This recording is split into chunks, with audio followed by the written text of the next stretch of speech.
네, 안녕하세요, 여러분. 미술을 사랑하는 아트메신저 빅소 이소영 작가입니다.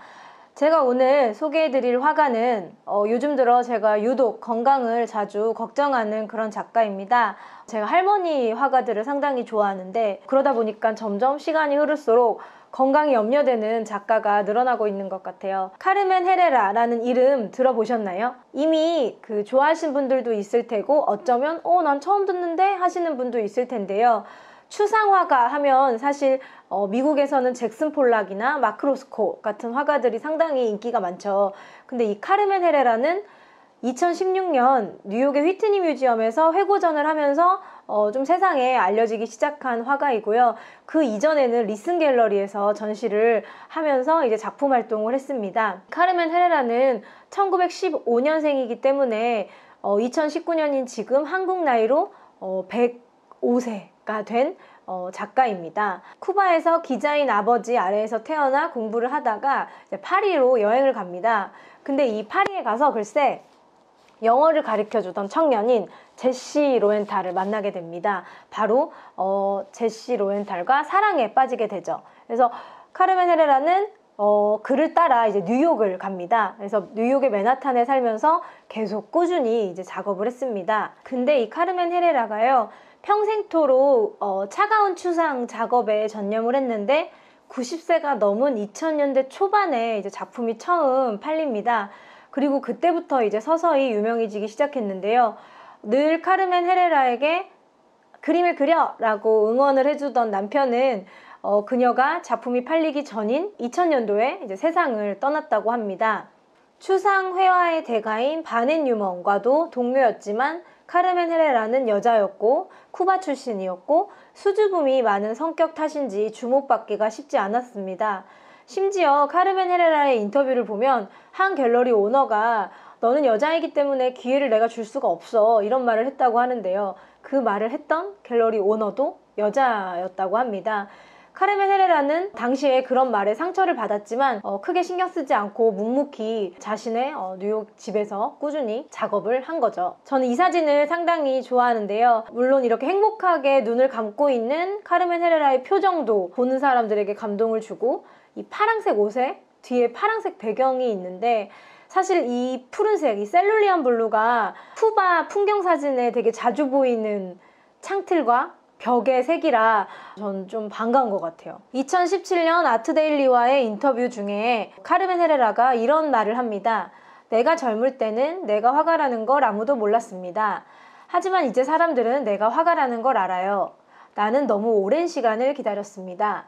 만약 버스를 기다린다면 그 버스는 올 거다라는 말이 있는데요. 그 말이 맞았습니다. 거의 나는 한 세기 동안 버스가 오는 것을 기다렸습니다. 그리고 그 버스는 진짜 왔습니다. 저는 이 인터뷰를 읽고 거의 한 몇 달을 밤에 밤잠을 설쳤어요. 이유는 제가 모지스 할머니 책도 썼잖아요. 모지스 할머니는 75세 때 처음 그림을 그리셨는데 100살 때까지 행복하게 사셨는데 이 카르멘 헤레라 할머니는 젊었을 때부터 꾸준히 작업을 했는데 아무도 그림을 안 사고 90살이 넘을 때까지 그림이 안 팔렸지만 100살 정도 됐을 때 유명해졌잖아요. 그러면 100년이라는 시간, 그러니까 한 세기 동안 버스가 오기를, 사람들이 나를 알아주기를, 나의 작품을 기다렸다는 건데 아무도 인정해주지 않아도 매일 아침 일어나서 작업을 한다는 것, 우리는 과연 그럴 수 있을까요? 저도 책을 쓰지만 90살이 될 때까지 책이 한 권도 안 팔린다고 가정을 한다면 사실 쉽지 않은 일인데요. 매일 아침 완벽한 선과 비율을 찾아 나서며 자신의 작업에 최선을 다했던 그녀가 보낸 수많은 날들을 한번 생각을 해봅니다. 그 긴 세월을 어떤 힘과 열정으로 지냈을까요? 세상이 주는 칭찬은 받지 못해도 자기 자신을 믿고 사랑하지 않았더라면 이런 작업은 할 수 없었겠죠. 스스로를 끝없이 응원하며 보낸 오랜 작업의 시간이 저는 참 감동스럽게 다가왔습니다. 한번 작품을 볼까요?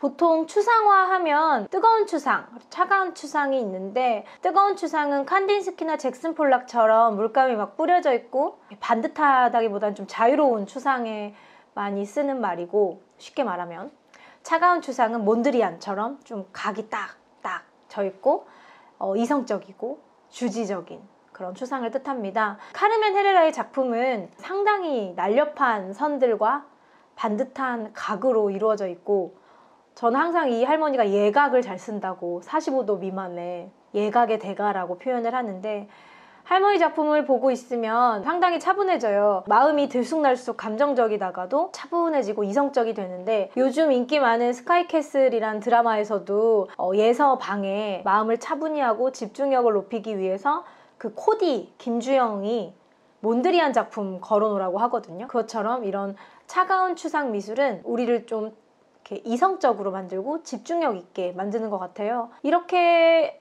나이가 많은 할머니가 작업을 어떻게 할까 궁금하실 수 있는데, 사진을 보시면 이렇게 마스킹 테이프를 붙이고 착 뜯으시면서 차가운 추상 작업을 하십니다. 그 인터뷰 마지막에 이런 말을 해요. 정말 짧고 간결하게 한 문장으로 이야기를 하는데, 우리가 사는 이 혼돈 속에서 질서를 지키고 싶다.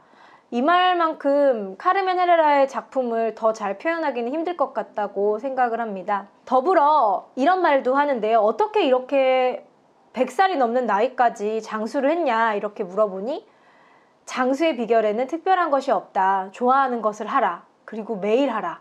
이것이 내가 하는 것이다. 나는 아침에 일어나서 아침 식사를 하고 늘 곧바로 작업을 한다. 이런 인터뷰를 남기기도 합니다. 평생 아이를 가질 수 없었고, 또 이제는 휠체어가 없으면 이제 쉽게 나갈 수도 없고, 관절염과 청각장애까지 이제 생긴 약해진 그녀지만 여전히 매일 일찍 일어나 새나라의 어린이처럼 그림을 그리고 있는 쿠바 출신 뉴욕의 할머니. 저는 이 할머니를 매일 응원하고 있어요. 부디 내년에도 내후년에도 10년 후에도 우리의 카르멘 헤레라 할머니가 각을 멋지게 잡으면서 지켜온 각들을 차가운 추상화로 유지하길 바라는 마음입니다. 제가 지난달에 그 마이애미 아트바젤 끝나고 뉴욕을 거쳐서 한국에 왔는데, 제가 당시 알고 있었습니다. 뉴욕 메트로폴리탄 뮤지엄에서 잭슨 폴락부터 카르멘 헤레라까지 라는 전시가 열린다는 것을. 근데 안타깝게도 제가 한국에 돌아오는 날 이 전시가 시작 날인 거예요. 그래서 나는 못 보겠구나 했는데, 그 전날 메트로폴리탄이 되게 늦게까지 여는 요일이었어요. 기억은 안 나지만. 근데 이렇게 전시를 봤더니 그 전시가 오픈을 한 거예요. 그래서 이렇게 자세히 보니까 멤버십 회원들에게는 하루 먼저 볼 수 있는 기회를 주는 그런 기회가 있어서 정말 행복하게 전시를 정말 빨리 보고 왔어요. 그래서 그 사진이고요. 사진을 찍을 수 있었거든요. 전시 제목에 힌트가 있어요. 잭슨 폴락부터 카르멘 헤레라까지. 잭슨 폴락은 너무 유명한 추상 화가잖아요. 추상 표현주의 화가. 근데 카르멘 헤레라는 이제 막 유명해진 화가. 근데 이 둘을 같이 부제에 달았다는 거죠. 그래서 제가 처음에 말했던 미술사 업적이 이제 재평가되고 있다, 발굴됐다, 이런 단어를 사용했는데, 폴락부터 헤레라까지 이 전시 제목을 보고 상당히 뿌듯해하면서 전시를 봤던 기억이 납니다. 혹시 뉴욕을 가시는 분들이 있다면 메트로폴리탄에 들려서 이 전시를 꼭 보시면 너무 좋을 것 같아요. 제가 카르멘 헤레라를 너무 좋아해서 작품 한 점을 꼭 소장하고 싶다라는 생각이 들어서 이렇게 찾아보니까 그 유화, 아까 저 사진에서 보였던 마스킹 테이프 이렇게 뜯고 있는 유니크 피스라고 하거든요. 세상에 하나밖에 없는 이 유화는 너무 가격이 도전 불가능한 가격이었어요. 그래서 제가 어떡할까 하다가 판화는 좀 도전이 어떻게 가능한 가격이어서 판화를 소장을 하게 됐습니다. 그래서 저희 집 서재에는 지금 카르멘 헤레라의 좀 큰 작품이 한 점 있고요. 매일 서재에 올 때마다 카르멘 헤레라의 작품을 보면서 마음속에 안정을 찾게 되는 것 같아요. 자, 그러면 오늘 화가 소개는 여기까지 하기로 하고요. 저는 다음에 또 다른 작품으로 만나 뵙겠습니다. 안녕히 계세요.